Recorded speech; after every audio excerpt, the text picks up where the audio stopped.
ভাই একদিন পতিতালয়টায় গেল। যাওয়ার পরে দেখে আমি তার বোন। তখন ভাই আমাকে দেখে হঠাৎ করে চমকে উঠলো, অবাক হয়ে গেল। তখন আমি কি করব? ভাই কি বোনকে এগুলো করতে পারে না। তাই আপনাদের মাঝে আমি আমার কষ্টের কথাগুলো তুলে ধরছি। তখন ভাই আমাকে জিজ্ঞেস করলো যে, বোন তুই এই জায়গায় কেন?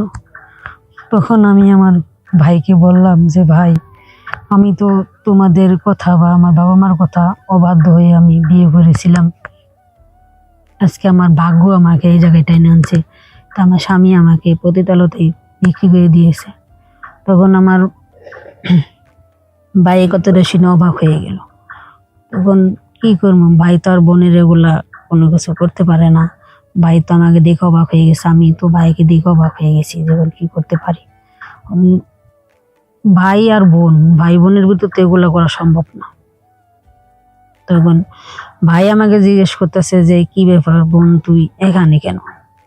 তখন আমি ভাইয়ের উত্তর দিলাম যে, ভাই আমাকে তো তোদের কথা অবাধ্য হয়ে, বাবা মার কথা অবাধ্য হয়ে বিয়ে করছিলাম নিজের সুখের আশা চিন্তা করে।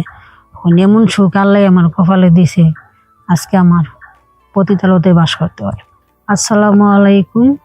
আমি আপনাদের মাঝে আমার জীবনে কিছু কাহিনী তুলে ধরছি।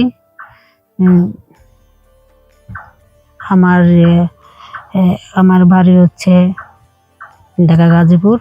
আমার নাম পিয়া।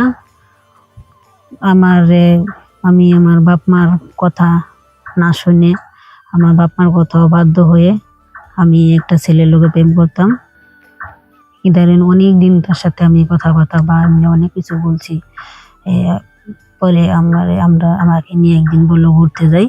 পরে ঘুরতে যাই তো আমাকে সেই এমন একটা জায়গায় আমাকে নিয়ে গেছে। আমি সে যে জায়গায় নিয়ে গেছে মানে আমি কোনো কিছু চিনি না বা আমি বুঝতেও পারছিলাম না। কারণ আমার এমন এক জায়গায় নিয়ে গেছে, সেই জায়গা হচ্ছে মানে জায়গাটার নাম হচ্ছে পতিতালয়। আমার মনে করেন আমার স্বামী সে আমাকে বিক্রি করে দিছে। তো এমন এক জায়গায় আমাকে বিক্রি করে দিছে, সে জায়গায় মনে করেন ওখান থেকে বের হওয়া কোনো ক্ষমতা আমার নেই বা কোনো কায়দা নেই আমার বের হওয়ার মতন। তারপরে অনেক দিন মানে একদিন 2 দিন 3 দিন অনেক দিন, প্রায় 1-2 মাস 3 মাস সে আমি পতিতালয়তায় থাকলাম। মানে করেন বাধ্য হয়ে আমার কাজটা করতে হয়েছে। হঠাৎ করে যে সময় 2 মাস চলে গেল, 2-2.5 মাস চলে গেল, আমার ভাই একদিন পতিতালয়তায় গেল। যাওয়ার পরে দেখে আমি তার বোন। তখন ভাই আমাকে দেখে হঠাৎ করে চমকে উঠলো, অবাক হয়ে গেল। তখন আমি কি করব? ভাই কি বোনকে এগুলো করতে পারে না। তাই আপনাদের মাঝে আমি আমার কষ্টের কথাগুলো তুলে ধরছি। তখন ভাই আমাকে জিজ্ঞেস করলো যে, বোন তুই এই জায়গায় কেন? তখন আমি আমার ভাইকে বললাম যে, ভাই আমি তো তোমাদের কথা বা আমার বাবা মার কথা অবাধ্য হয়ে আমি বিয়ে করেছিলাম। আজকে আমার ভাগ্য আমাকে এই জায়গায় টেনে আনছে। তা আমার স্বামী আমাকে পতিতালয়তেই বিক্রি করে দিয়েছে। তখন আমার ভাই কথাটা শুনে অবাক হয়ে গেল। তখন কি করবো, ভাই তো আর বোনের এগুলা কোনো কিছু করতে পারে না। ভাই তো আমাকে দেখে অবাক হয়ে গেছে, আমি তো ভাইকে দেখে অবাক হয়ে গেছি যে কি করতে পারি। ভাই আর বোন, ভাই বোনের ভিতর তো এগুলো করা সম্ভব না। তখন ভাই আমাকে জিজ্ঞেস করতেছে যে, কি ব্যাপার বোন তুই এখানে কেন?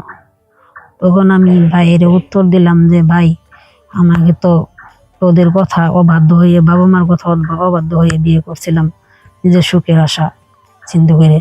এখন এমন সুখ আল্লাহ আমার কপালে দিছে, আজকে আমার পতিতালয়তে বাস করতে হয়। তো অনেক ভালোবেসে তাকে অনেক মন প্রাণ দিয়ে সবকিছু দিয়ে তাকে আমি অনেক ভালোবাসছিলাম। আর ভালোবাসার প্রতিদান এটাই পাইলাম যে মানুষে যেন কখনো যেন কোনো ছেলেকে এভাবে মন প্রাণ দিয়ে কাউকে যেন ভালো না বাসে। ভালোবাসার প্রতিদান আজকে আমার এই পতিতালয়তায় এই পথে নিয়ে আসছে।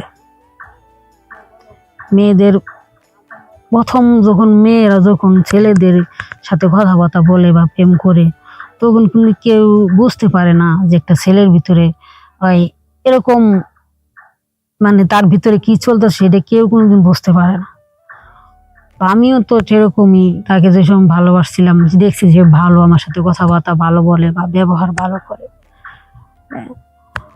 তো তার ভিতরে যে এরকম নোংরামি ছিল যে আমাকে নিয়ে সেই একটা পতিতালয়তে বিক্রি করে দিয়ে সে আমাকে নিয়ে ব্যবসা করবে, তা আমি নিজেও কল্পনা করতে না।